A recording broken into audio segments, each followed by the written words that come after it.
On the foreshore of Sydney Harbour's Circular Quay, the New South Wales Ministry for the Arts has established a permanent Writers' Walk, which is dedicated to the works of Australian writers as well as authors from overseas who have visited and written about our country. In his 1906 novel Mirror of the Sea, the Polish-born author Joseph Conrad described Sydney Harbour as one of the finest, most beautiful, vast and safe bays the sun had ever shone upon.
Out of the morning sun steams the royal liner Gothic.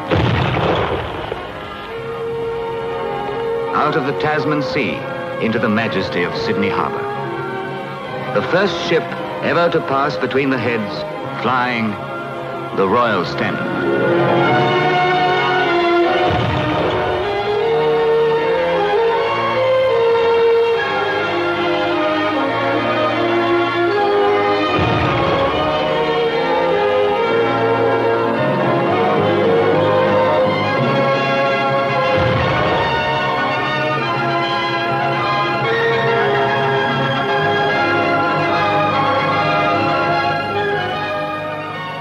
In the great white ship, riding at anchor, royal as a swan, is the Queen we have never seen.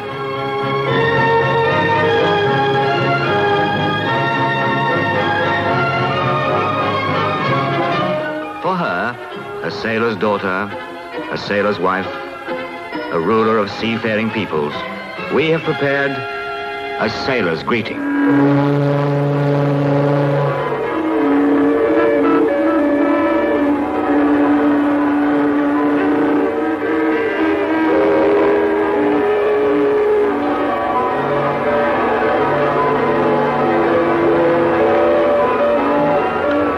To the shores of this, her southern realm, the royal barge bears Elizabeth II.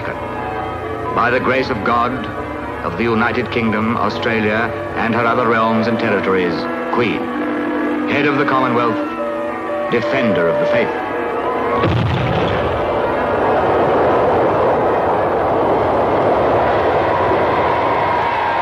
At Farm Cove, on the very spot where Australian history began, Sir William Slim and Mr. Robert Menzies welcome her ashore. To this ancient continent, to this youthful nation, they bid their sovereign and her husband welcome. Only 166 years ago, the first settlement was made not far from where we stand by Captain Phillip and his small band of Englishmen.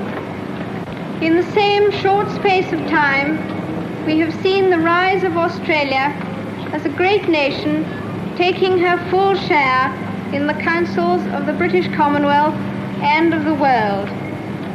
I am proud indeed to be at the head of a nation that has achieved so much.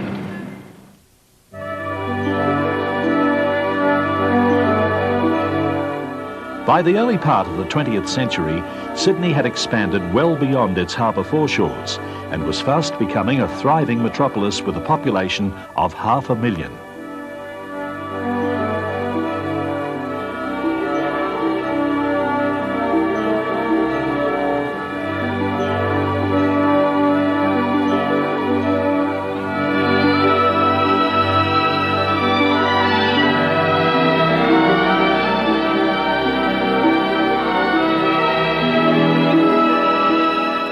Many had chosen to settle north of the harbour and were virtually cut off from the city by the smooth, deep waters of the world's greatest natural marina.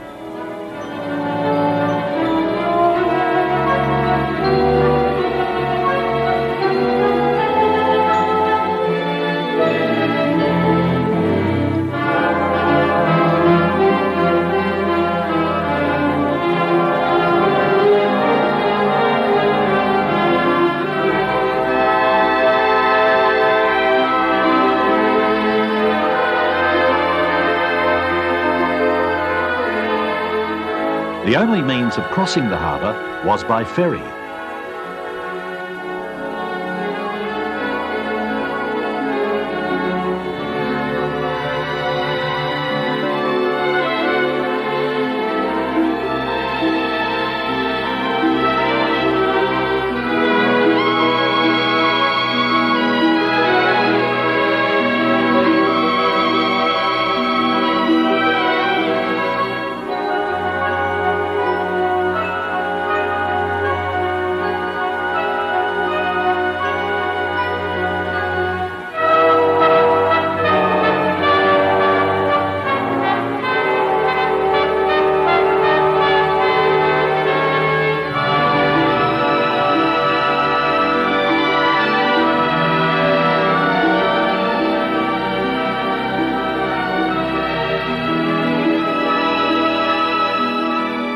But when the ferries went on strike in 1912, it was standing room only on the tugboats and fire floats brought in by the authorities to carry passengers across the harbour.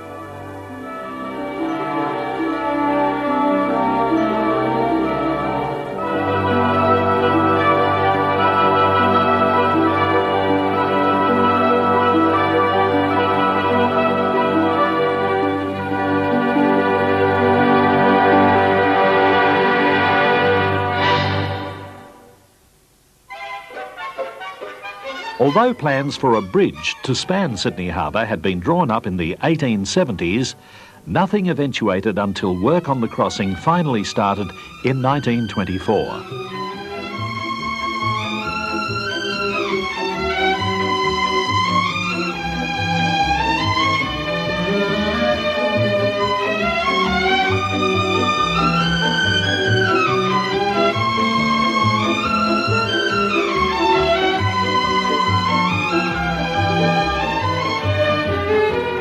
Under the supervision of government engineer Dr. John Bradfield, the North Shore Bridge, as it was originally called, gradually took shape as one half arch stretched out over the water from Dawes Point in the south and a second from Milson's Point on the northern shore. By 1928, work on Sydney's underground electric railway system was well advanced, with new stations being built at Wynyard in the city and also at North Sydney. The two stations would eventually connect as the railway passed across the harbour on the western side of the new bridge. But the bridge was still 4 years away from completion. Trains on the North Shore line terminated at Milson's Point on the shores of Lavender Bay, and passengers continued their journey to the city by ferry, connecting with trams at Circular Quay.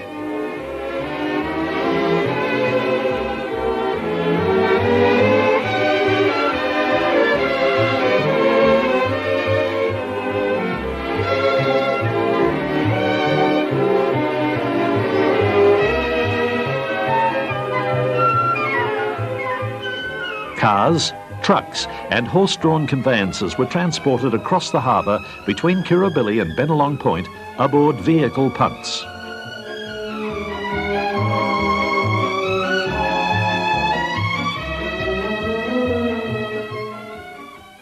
By 1932, construction of the Sydney Harbour Bridge was completed. And as the opening day approached, 92 steam engines were driven onto the bridge to test the structural safety of what was then the heaviest, widest and greatest single arch bridge constructed by man.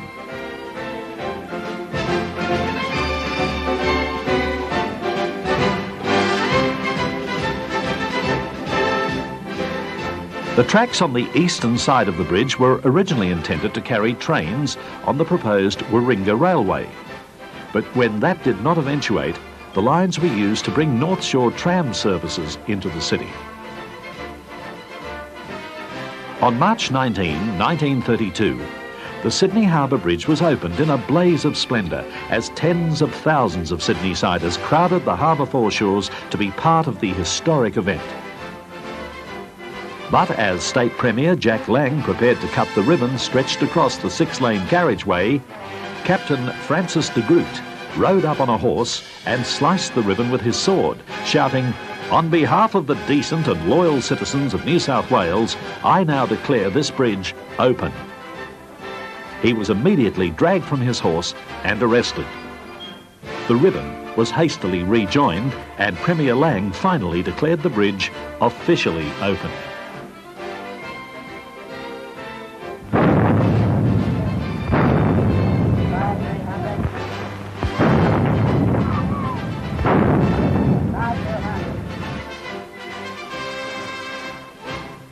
Although it seems unlikely that anyone in Russia would even have heard of Australia in the 1850s, Fort Denison was built on Pinchgut Island in the middle of the Sydney Harbour as a deterrent to a threatened Russian invasion during the Crimean War.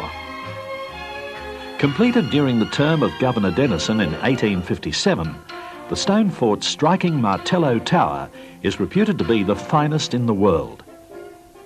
It was occupied by Royal Artillerymen from England during the 1860s, whose job it was to man the guns, but no hostile gun has ever been fired from Fort Denison. And contrary to popular belief, no prisoners have ever been incarcerated on Pinchgut, the name by which the fort is more commonly known. The cells were built to provide safe storage places for powder and shot, and were used exclusively for that purpose. One of the traditions of Fort Denison still practiced during the 1930s was the firing of the 1 o'clock gun, a duty performed each day by the island's caretaker. A charge was placed into the muzzle and packed firm with a ramrod. Next, a friction pin, manufactured more than 50 years prior, was inserted into the firing hole. All the caretaker had to do then was pull the lanyard to ignite the charge, and all of Sydney knew that it was lunchtime. In 1934, the tripod from the cruiser HMAS Sydney was placed on Bradley's Head as a permanent memorial to the day Australia sank its first German warship in November 1914. The tripod stood proudly in 1961 as the ships of the Royal Australian Navy made a ceremonial entry into Sydney Harbour for the Navy's 50th anniversary celebrations. One of the prettiest areas along the harbour foreshores is Watson's Bay, situated on the narrow South Head Peninsula which separates Sydney Harbour from the open sea. During the big game fishing season, people flock to Watson's Bay to see the intrepid anglers weigh in their catch of sharks and other deep-sea fish on the harbour wharf. Prominent among the fishermen in the 1930s was the American writer and veteran of the fishing reel, Zane Grey, who had to stand by wistfully on this occasion as another member of his party, Lyle Bagnard, took the honours with a world record catch, a 1,382-pound tiger shark. Radio and television personalities Bob and Dolly Dyer were a familiar sight at Watson's Bay, and they were often seen leaving on shark fishing expeditions in their boat, Tennessee 2.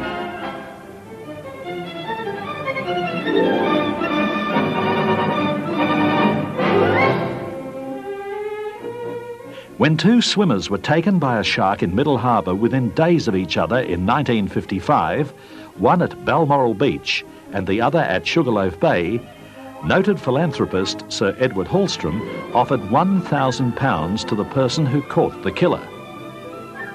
An extraordinary shark fleet assembled and the hunt was on. Several monsters were hooked, but no one claimed the reward. At least the ranks of the man-eaters, all caught inside the harbour, were thinned. In 1961, on the eastern seaboard of South Head, inside the grounds of HMAS Watson, a chapel was dedicated as a memorial to the men of the Royal Australian Navy who lost their lives in both World Wars and the Korean War. Situated in a picturesque setting on the cliff top, the chapel's outstanding features are its 11-metre cross, which is floodlit at night, and the tall windows which look out over the entrance to Sydney Harbour. Scattered around the foreshores of Sydney Harbour, a number of grand mansions of historical significance remain as a testament to the beauty of 19th century architecture. Carthona, on the waterfront at Darling Point, overlooking Double Bay, was built in the 1830s for Major Sir Thomas Mitchell, the Surveyor General of New South Wales.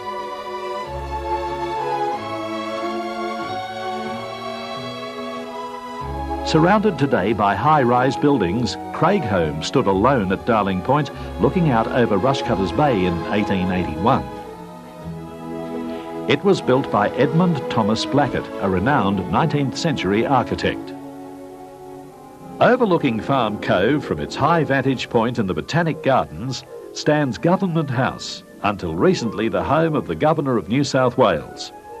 Designed by Francis Greenway and built in the early 1800s during the term of Governor Lachlan Macquarie, Government House has played host to people from all walks of life over the years. In 1938, the then Governor Lord Wakefield and Lady Wakefield welcomed guests from Australia and overseas to a special garden party as part of Australia's 150th anniversary celebrations. Sir John Northcote was Governor in 1950 when the band of the Papuan Constabulary and a detachment of native police paid a visit to Government House.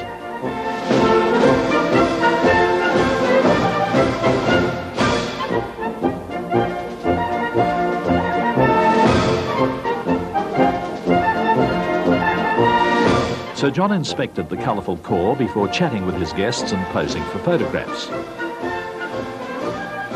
A large crowd gathered on the lawns of Government House in 1956 to witness the presentation of awards by Sir John Northcote to police officers for courage, loyal service and devotion to duty. Among the recipients were Constable Graham of Gunning for personal courage, former Olympic sculler and fingerprint expert Merv Wood for sportsmanship, and Constable Henry Brennan, who was awarded the George Lewis Trophy for the most courageous act by any police officer. Across the harbour from Government House on Kirribilli Point is Admiralty House, the Sydney residence of Australia's Governor-General. It too has seen its share of award ceremonies. This one in 1948, when the then Governor-General, Sir William McKell, conferred military honours for wartime service on the front lawn. Among the awards presented were those made posthumously to relatives who received them on behalf of husbands and fathers who were killed in action. Overlooking the harbour on the shores of Vaucluse Bay is Vaucluse House, the oldest house museum in Australia. Built as a small stone cottage in 1803, it was subsequently purchased in 1829 by William Charles Wentworth, one of Australia's most influential colonists. It was constantly remodelled and extended over the years to accommodate the Wentworth family. A popular place to visit from the time it was first opened to the public in 1924, Vaucluse House provided the perfect backdrop for an historical pageant during the 1930s when descendants of early settlers donned period costumes for a reenactment of a 19th century garden party.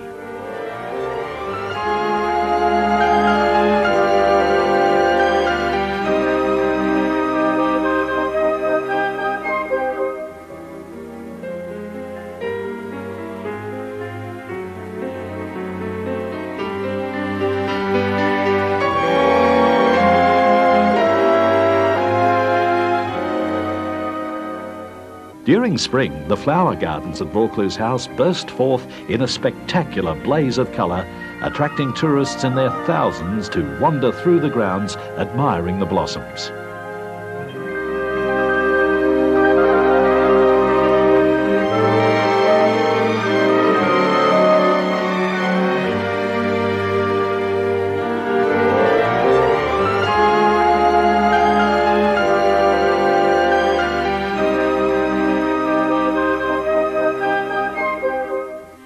particular favourite has always been the wisteria, which is prolific along the ornate veranda at the front of the house.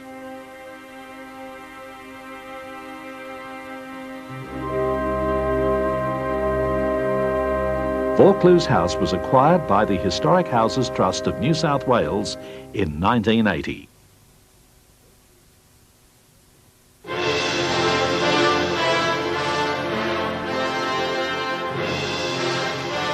(1938) saw the emergence of a new form of transport on Sydney Harbour.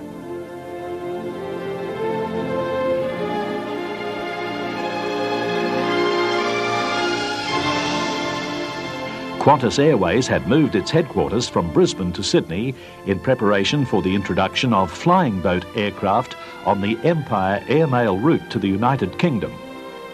An aquatic airport was established at Rose Bay, and the inaugural direct passenger and airmail flying boat service lifted off from Sydney Harbour bound for London in August 1938.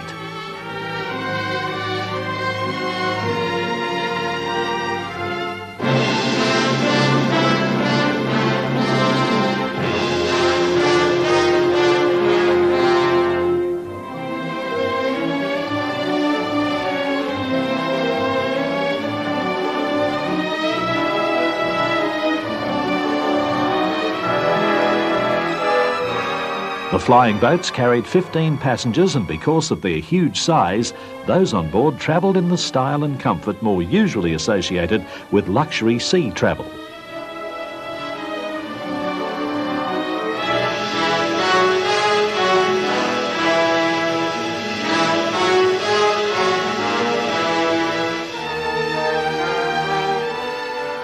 A slipway and hangar complex were eventually built on the harbour foreshores, allowing vital overhaul and maintenance procedures to be carried out on dry land. Flying boat services continued to operate on Sydney Harbour until 1974.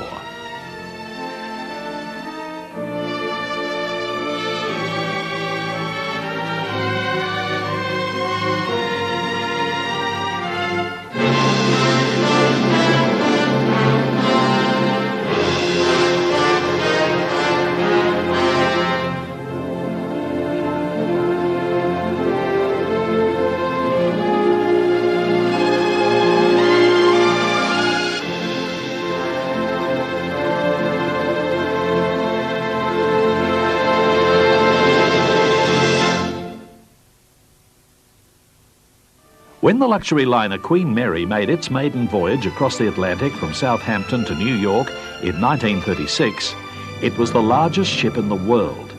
Its privileged passengers travelled in luxury previously unknown in sea travel.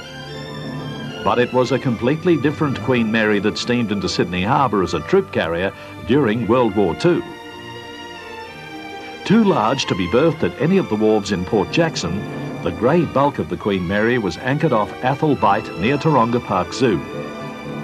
14,000 troops of the 2nd AIF were taken to the ship by ferry in a blanket of secrecy, emerging on deck for a last look at their homeland before setting sail for Europe to fight a war on the other side of the world. But by May 1942, Japan had entered the war and was starting to make its presence felt down the east coast of Australia. 5 large, long-range Japanese submarines were lurking off Sydney, 3 carrying midget 2-man subs and another a spotting aircraft. Launched from just outside Sydney Heads on the night of May 31st, the 3 midget subs attempted to sneak into Sydney Harbour.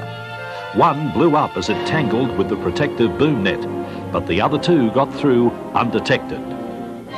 It was 10:30 at night.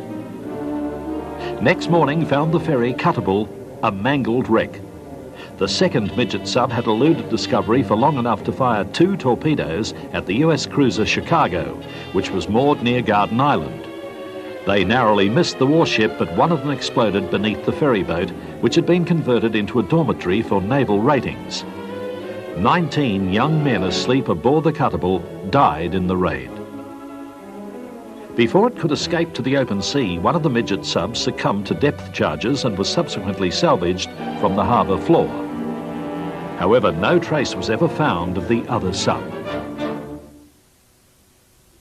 In the years immediately following World War II, the Australian government established the Department of Immigration with a determined policy of lifting Australia's population to 20 million.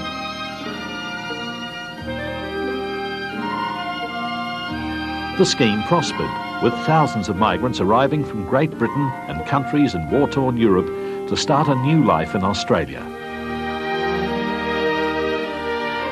In 1947, the Dutch ship Johan de Witt arrived in Sydney with 700 Jewish migrants on board. Most of them had spent the war years in concentration camps.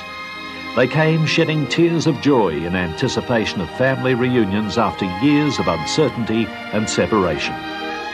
Not so happy were the group of migrants who came to Australia aboard the motor vessel Multan in 1949. The ship was the centre of a smallpox scare, so all passengers had to be transferred to the quarantine station at North Head. Established as a sound precaution to safeguard the nation against dreaded diseases, the quarantine station provided all modern conveniences and spectacular harbour views. But that was little comfort for the Multan's passengers, as they all had to undergo a medical examination and have their luggage fumigated before they were allowed to leave. By 1955, more than 1 million post-war migrants had come to settle in Australia, most of them arriving in Sydney by ship, and 70% of them on assisted passages. Sydney Harbour has seen its share of strange and interesting occurrences over the years. In 1937, former Qantas pilot Keith Caldwell demonstrated his amphibian flying boat Cutty Sark at Balmoral Beach in Middle Harbour, presumably to create interest in the concept of joy flights over Sydney.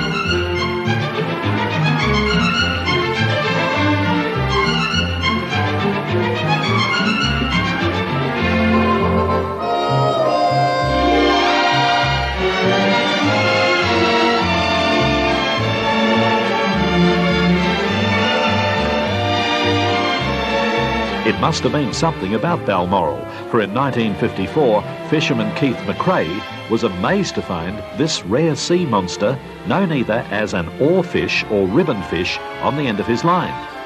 It took 4 able-bodied men to hold this elongated sardine while the movie-tone cameraman took his pictures.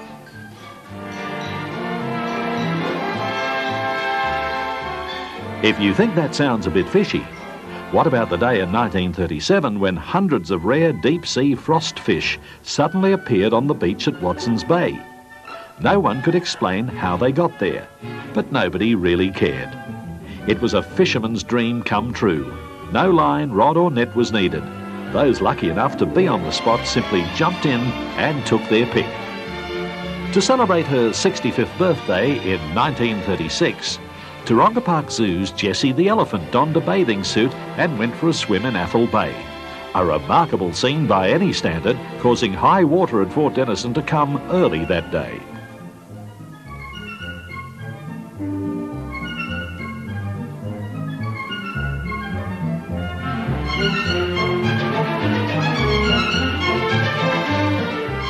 Three years later, not to be outdone, 26-year-old Alan Denny chose Sydney's hottest day on record to swim fully clothed in a shark-proof enclosure from Manly to Circular Quay.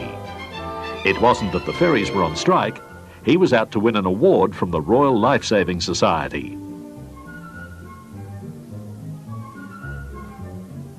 But it was the Royal Lifesaving Society that stood to benefit from Australia's first bathtub derby, which started from Berries Bay in 1970.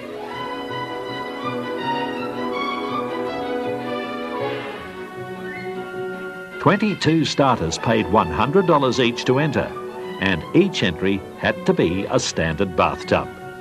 The faster craft reached speeds of 13 knots over the 8-mile course, and some almost became airborne. Fortunately, none of the competitors qualified for the Golden Plunger Award, which was reserved for those who sank en route. After 29 minutes, it was Fred Simon's craft that crossed the finishing line as the winner, qualifying Fred and his bathtub for the World Championships in Vancouver. There is no record of just how Fred or his bathtub fared in Canada. Visitors to the Sydney Harbour Bridge pylon lookout during the 1950s were greeted not only by spectacular views of the city and the harbour, but also a family of white cats who'd chosen to make the southeastern pylon their home.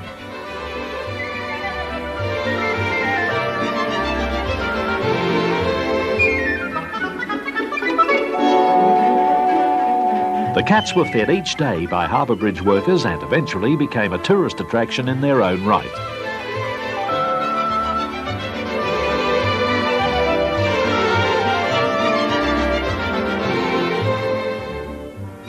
On a warm summer's day in December 1960, at Double Bay's Redleaf Pool, 150 Jehovah's Witnesses aged between 11 and 81 donned swimming costumes for a mass baptism in the cool waters of Sydney Harbour. The ceremony marked the climax of the Jehovah's Witness Convention. A large crowd watched as each candidate moved into the water, one by one, to be totally immersed by one of the 6 ministers officiating at the traditional baptism ceremony.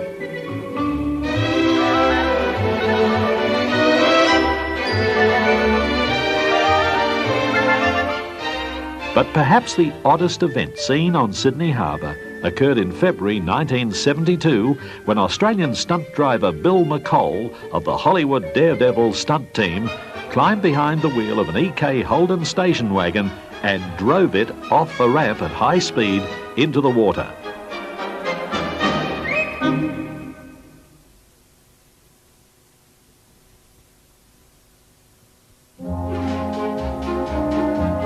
When Sydney Harbour awakens to each new morning, it bustles with all types of vessels of varying shapes and sizes, all going about their daily business.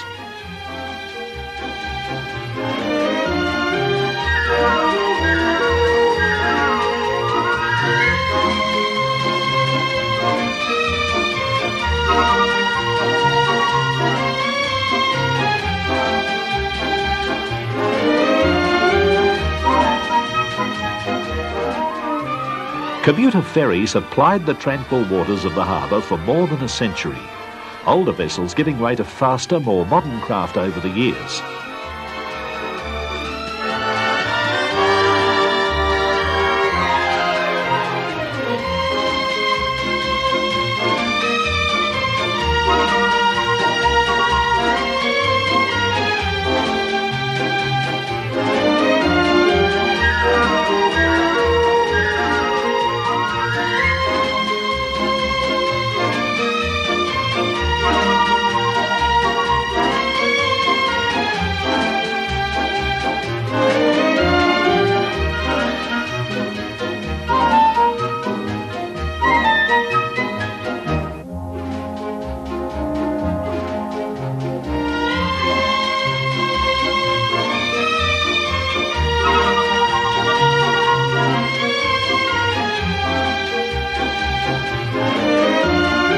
Sydney-siders have always had a great fondness for their ferries and were therefore not amused when authorities unveiled the prototype of a new ferry it planned to introduce into service on the harbour in 1957. The radical design of Cooleen, as it was called, was the centre of much controversy, as it just did not look like a Sydney Harbour ferry.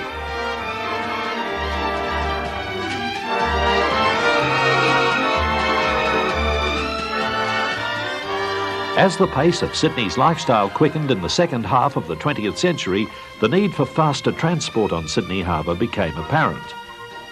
2 Italian-built high-speed hydrofoils were introduced onto the run from Circular Quay to Manly during the 1960s. Carrying up to 140 passengers, the hydrofoils could make the crossing in just 13 minutes, shaving 20 minutes off the time normally taken by conventional ferries.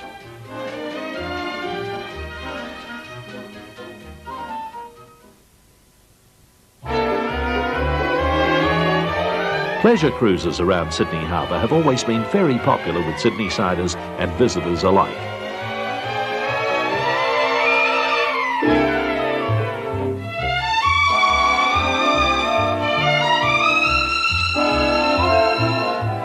The original Sydney showboat was always one of the most popular vessels on Sydney Harbour.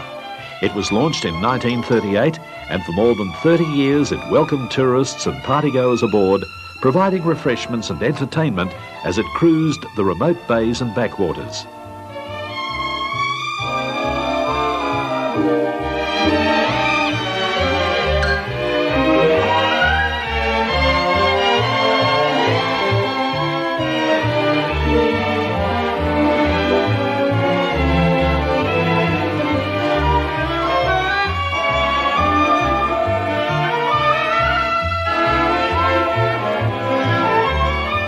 Throughout the 20th century, many of the world's luxury cruise ships have sailed into Sydney on their maiden voyage. The Mariposa arrived from the United States in 1932.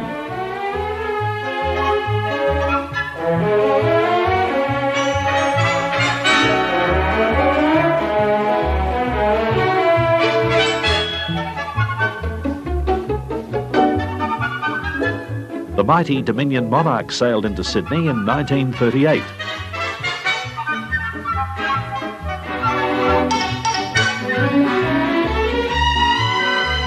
In 1949, Sydneysiders got their first glimpse of the Himalaya, which was to become a regular visitor to Sydney for the next 25 years. And in 1961, the Oriana was the first ship to berth at the new overseas passenger terminal at Circular Quay.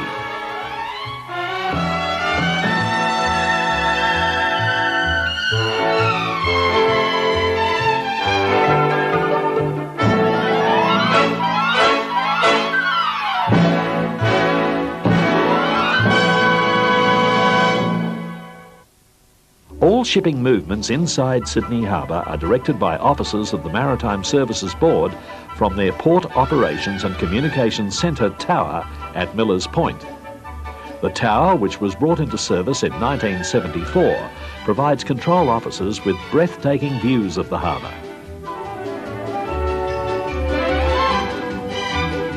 But the responsibility of bringing ships into the harbour lies with the harbour pilot. Probably the best remembered of the pilot vessels to operate in Sydney was the Captain Cook, which was launched at Mort's Dock in 1938.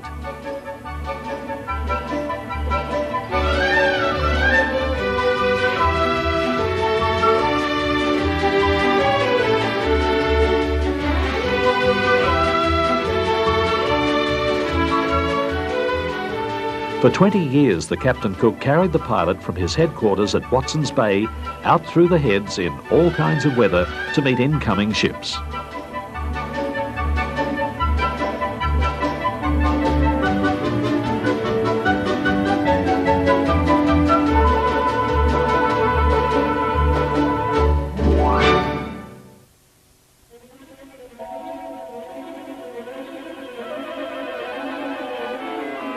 Transferring from the pilot vessel to the ship could be quite an adventure. A rowing boat was used because oars gave more control than a motor in rough seas.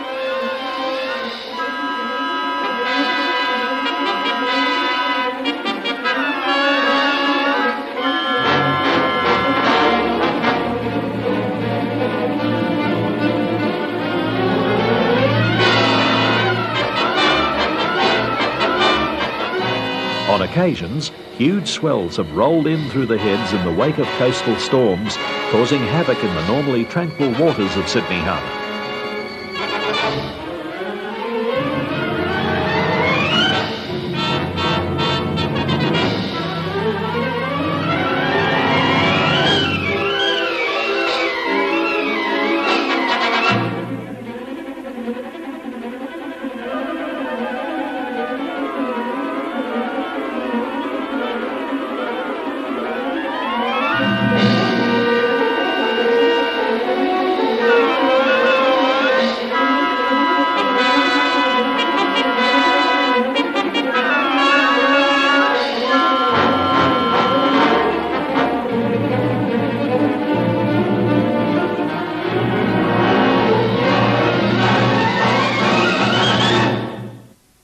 In 1949, this former Dutch submarine was being towed to safety inside the Heads when suddenly it broke away with 4 men on board at the mercy of the roughest seas ever experienced in the harbour. It drifted out of control towards Fairlight Beach near Manly. One of the men decided to swim for it and dived overboard.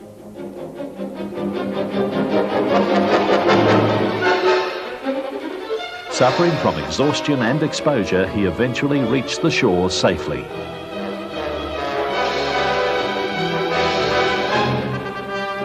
Small craft around the foreshores were scattered far and wide, with hundreds being pounded to matchwood as they smashed against the harbour walls.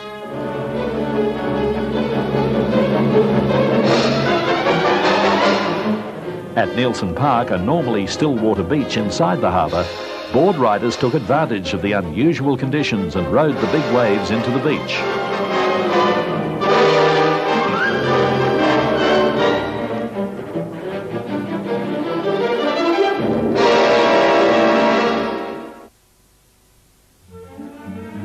Sailing as a sport began in 1836 when the first anniversary regatta was held on Sydney Harbour. Since that time, it has grown to become one of Australia's most popular and enduring aquatic pastimes. Each weekend throughout the summer season, sailing boats of all shapes and sizes provide a thrilling and colourful display as they weave to and fro across the harbour to catch the breeze.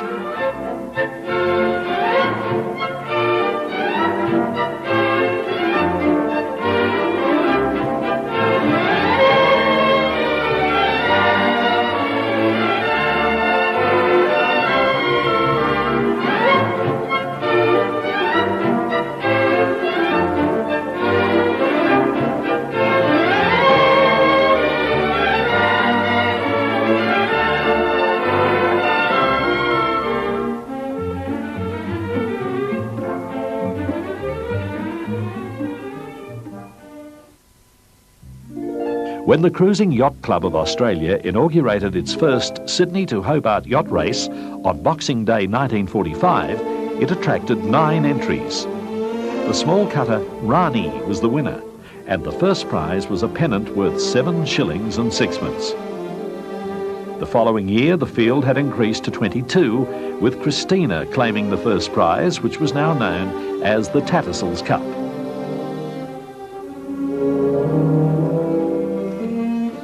It was one of the most gruelling yacht races in the world, and by the end of the 1950s, it had become one of the world's classic yachting events.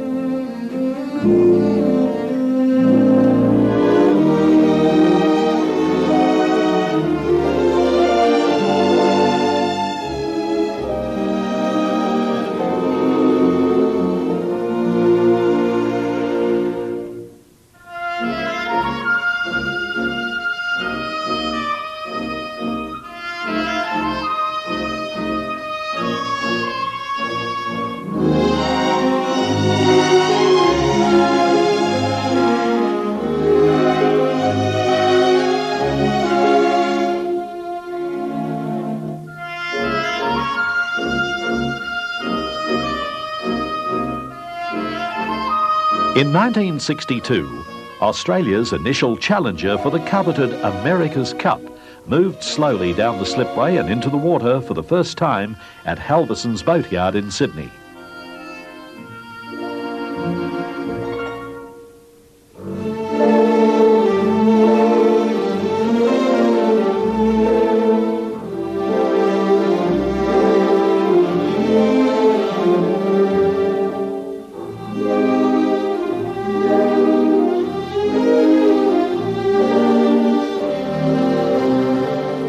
It was the first 12-metre yacht designed and built in Australia, and it was towed down harbour to the Captain Cook graving dock, where its 90-foot mast was to be placed into position.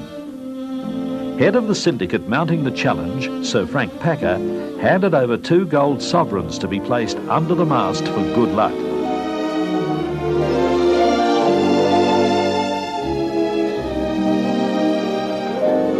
At the Royal Yacht Squadron at Kirribilli, Dame Patty Menzies broke the traditional bottle of champagne over the bow and named the yacht Gretel.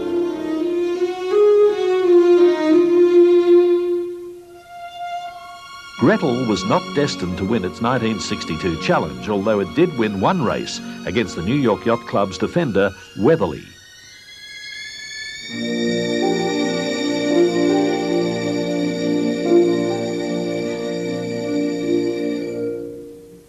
One of the more interesting aspects of Sydney Harbour life during the 1950s was the annual Trafalgar Day celebrations, when the normally secure Garden Island Naval Dockyard opened its gates for public inspection.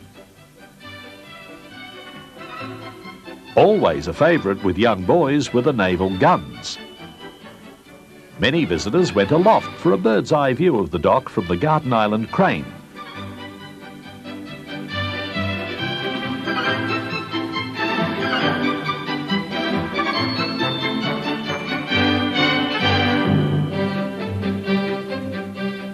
The helicopter rescue from Sydney Harbour was always a highlight, as was the demonstration by the submarine HMS Telemachus.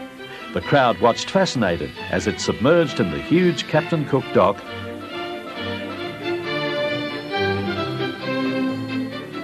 and then resurfaced.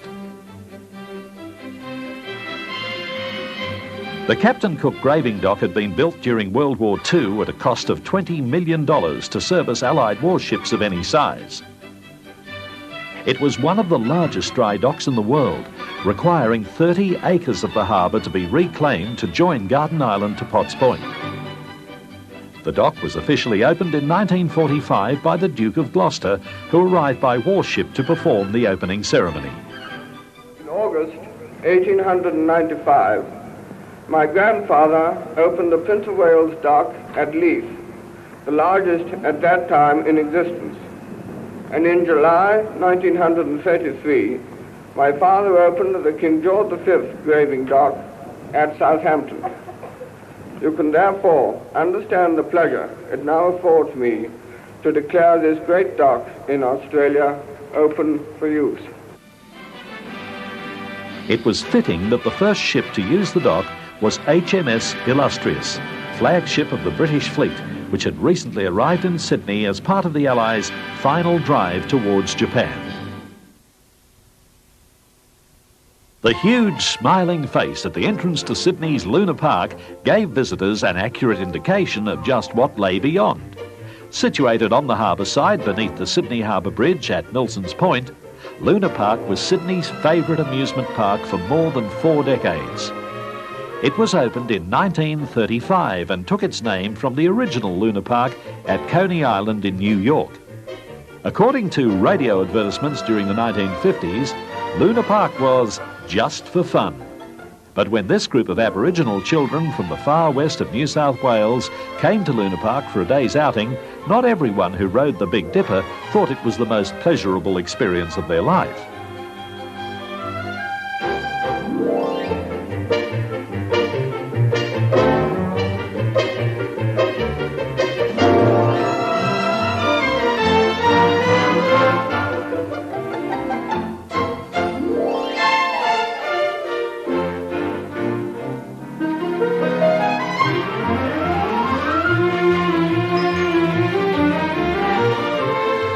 Right next to Luna Park is the North Sydney Olympic Pool, where children learnt to swim in 1947 under the watchful eye of Australia's first woman Olympic gold medalist, Fanny Durack. Fanny had won the 100 yards freestyle in impressive fashion at the 1912 Olympic Games in Stockholm, wearing a clinging one-piece woolen swimsuit that caused as big a sensation as her record-breaking swim. But it was future Olympians who made their presence felt at the North Sydney Pool during the 1950s. At the 1956 Australian Swimming Championships, in the lead-up to the Melbourne Olympic Games, Lorraine Crapp and Dawn Fraser swam a thrilling duel in the women's 100 yards freestyle.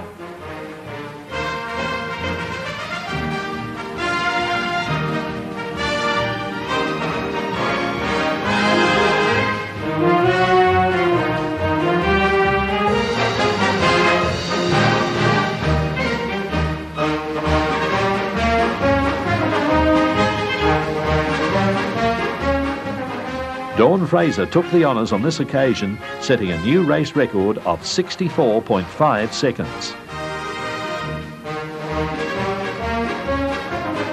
Then, in 1958, with the Rome Olympics just 2 years away, Lorraine Krapp's smooth stroke took her to an early lead from her 13-year-old schoolgirl rival Ilse Conrads and Holland's Corrie Schimmel in the women's New South Wales State 440 yards title. Ilse kept up the pace throughout, but the Dutch champion found the going too hot.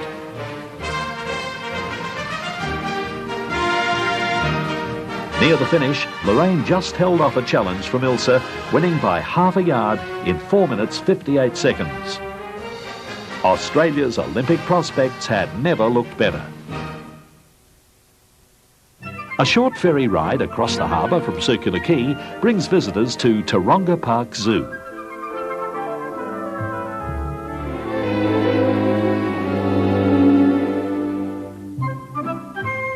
Built on a rocky hillside overlooking Athol Bight, it is the most picturesque zoo in the world, commanding spectacular views of Sydney Harbour and the city from its high vantage point. The word Taronga is a variant of an Aboriginal word meaning water view.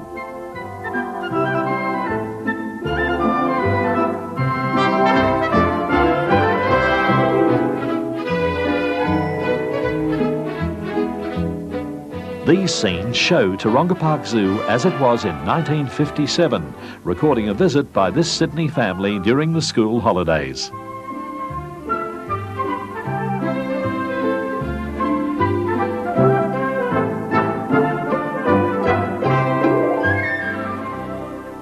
This baby giraffe had been born at Taronga Park and was making its first public appearance, much to the delight of the visitors that day.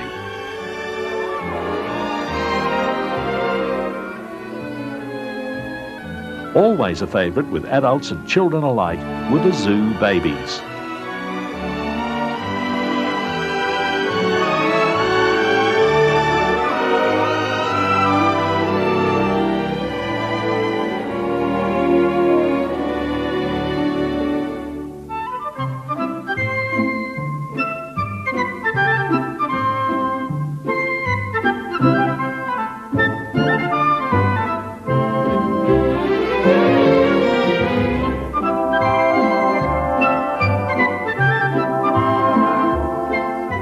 And no trip to the zoo was ever complete without an elephant ride, a rare treat for Australian children in the 1950s.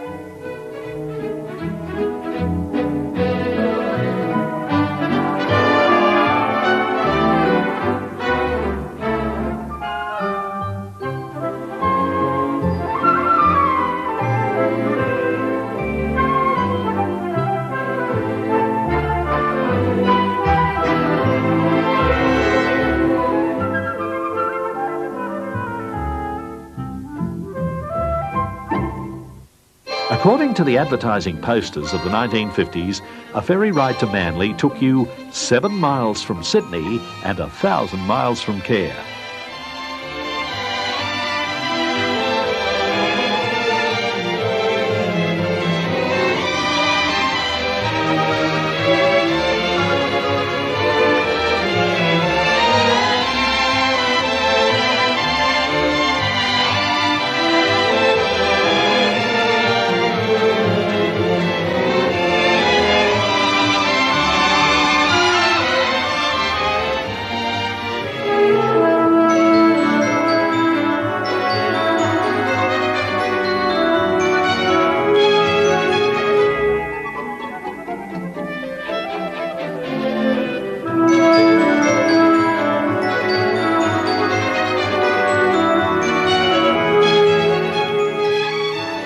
Manly has always been a unique Sydney suburb with a protected harbour beach on one side and an ocean beach at the end of the narrow spit that separates North Harbour and the South Pacific Ocean.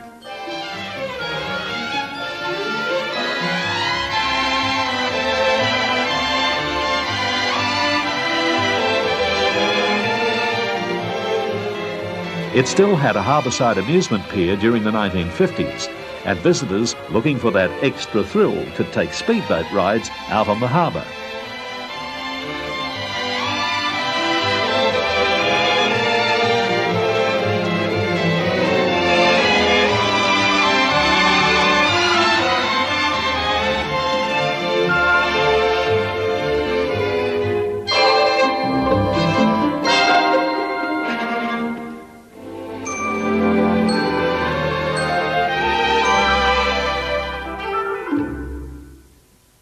Before he settled at Sydney Cove, it is recorded that Captain Phillip landed at Manly on the 21st of January 1788.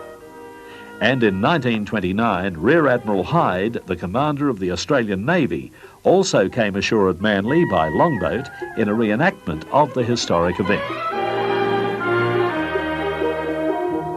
Escorted by the Mayor of Manly, Alderman Brady, and watched by a large crowd which included direct descendants of the First Fleet officers, Rear Admiral Hyde unveiled a plaque to commemorate Captain Phillip's landing.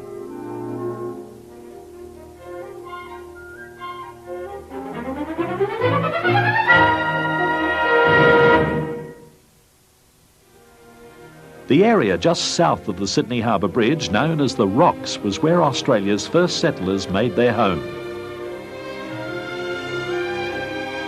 Many historic buildings dating back to the early days of the 19th century have been preserved and undergone restoration at the Rocks. Cadman's Cottage, built in 1816, is the oldest cottage in Sydney. The hero of Waterloo in Lower Fort Street, reputed to be the city's oldest hotel. The whole of Argyle Place, with its combination of Georgian and Victorian influences, has been classified by the National Trust. Some of the buildings were erected as early as 1840.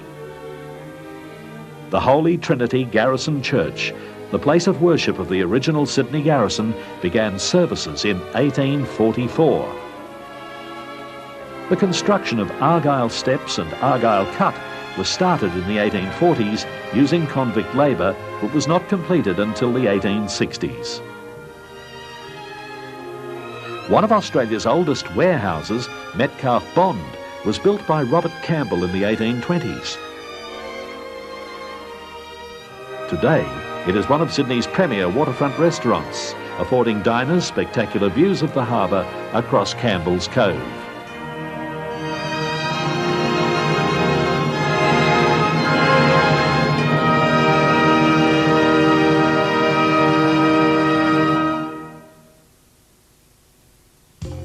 As identifiable with the City of Sydney today as the Sydney Harbour Bridge, the Sydney Opera House has been described as the eighth wonder of the world. Built at Bennelong Point on the site of the old Sydney tram depot, the Opera House was designed by Danish architect Jørn Utzon, whose symbolic concept of graceful sails on Sydney Harbour won him the £10,000 prize in the government's international design competition, which attracted 216 entries from 36 countries. In March 1959, New South Wales Premier Joseph Cowell unveiled a commemorative plaque to mark the commencement of building operations. The plaque was designed to provide a basic reference point for the builders. The cross on the bronze disc was the point from which all measurements for the Opera House were made.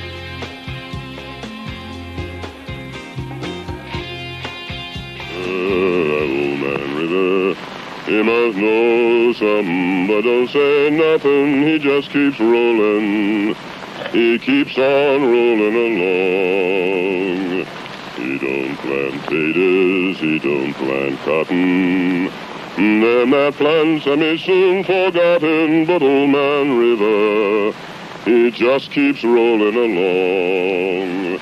You and me, we sweat and strain, body all aching and racked with pain. Tote that barge, lift that bale, show a little grit, and your land's in jail. But I keeps laughing instead of crying. I must keep fighting until I'm dying. And Old Man River, he'll just keep rolling along.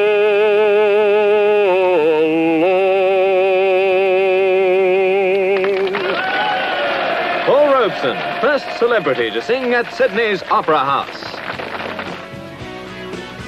By 1973, the vision had been transformed into reality, and in an atmosphere of gaiety and colour, music and spectacle, Sydney-siders turned out in their thousands to see Queen Elizabeth II arrive to perform the official opening ceremony.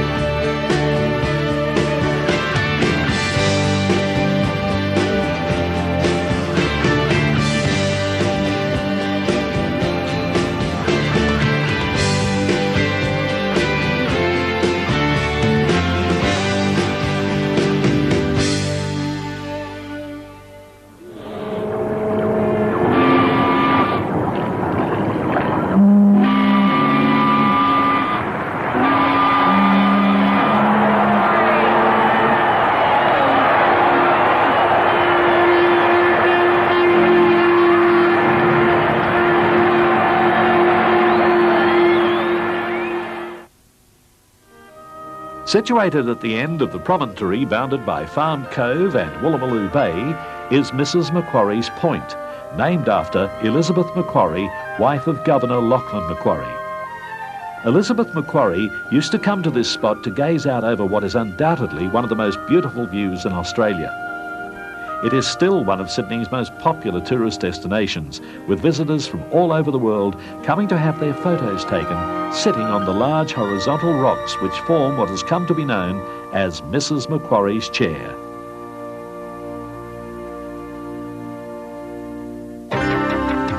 Australia Day, January 26, 1988, Australia's bicentennial, and Sydney Harbour was the focus for the nation's pride. 2 million people, the largest crowd ever assembled in Australia, gathered around the foreshores and aboard all manner of craft to witness the most spectacular pageant ever staged on Sydney Harbour, the arrival of the tall ships and the First Fleet reenactment.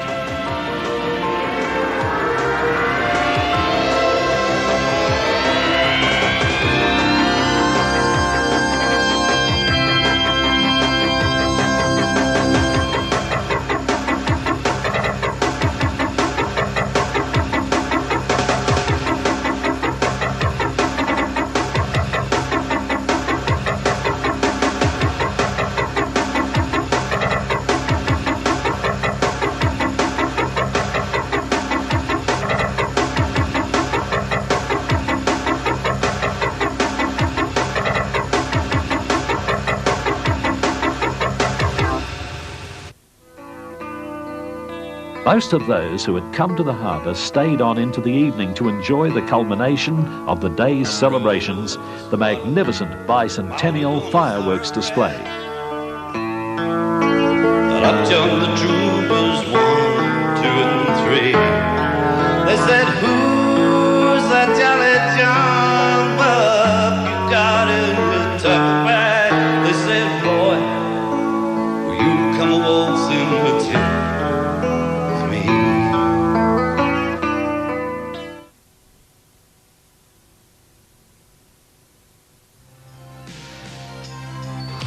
A number of bicentennial events held throughout 1988 were focused on Sydney Harbour. Adorned with streamers and packed to overflowing, Sydney's Lady-class ferries lined up under the Harbour Bridge in February for the start of the annual ferry race, a yearly sprint to Manly and back. All were decked out in true party style for the occasion. Hundreds of spectator craft followed on the 10 nautical mile course. First across the line to claim the honours was the Lady Heron. In September, the traditional blessing of the fleet began with a colourful procession of the Madonna through the Royal Botanic Gardens to Farm Cove. There, led by a flotilla of spectator craft, decorated fishing boats were blessed to mark the beginning of the fishing season. Later, crowds and mermaids alike enjoyed some of the fruits of the fishermen's labour in a lavish seafood festival.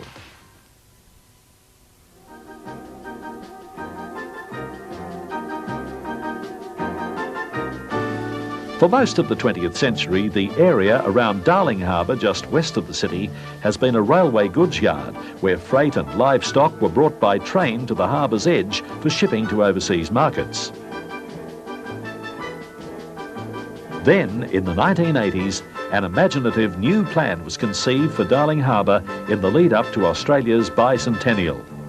The idea was to reclaim the area for the people of Sydney, and today the restoration has been achieved. Darling Harbour has become one of the world's great waterfront destinations, with its impressive array of contemporary attractions and ancient traditions.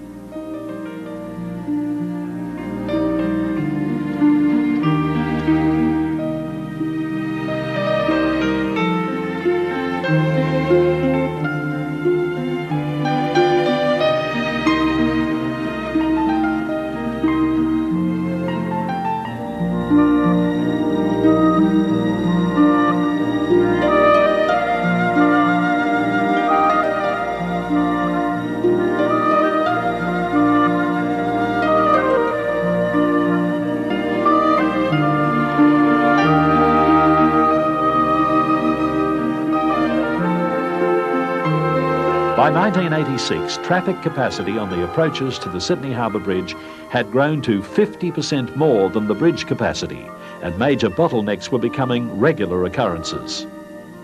To head off the prospect of 12 to 13-hour peak periods on the bridge by the year 2000, the New South Wales government entered into a contract to build a second crossing, which was to be a tunnel under the harbour.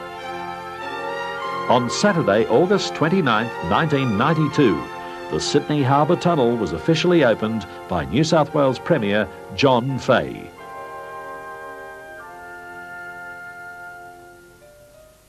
I just want to assure you that the New South Wales Police have had 60 years of practice to ensure that there will be nothing untoward over the next few minutes.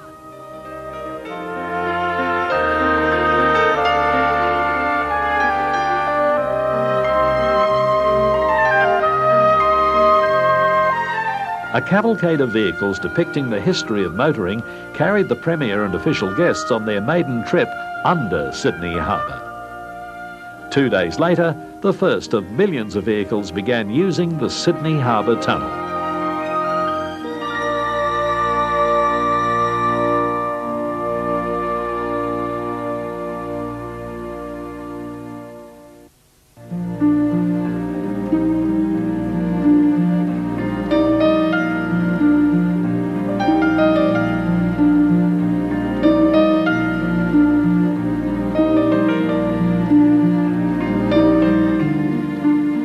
Bustling commuter ferries cutting their way to destinations across Sydney Harbour today present a stark contrast to the leisurely pace of pleasure craft which cruise the bays and inlets in an atmosphere reminiscent of the bygone era of tall ships and paddle steamers.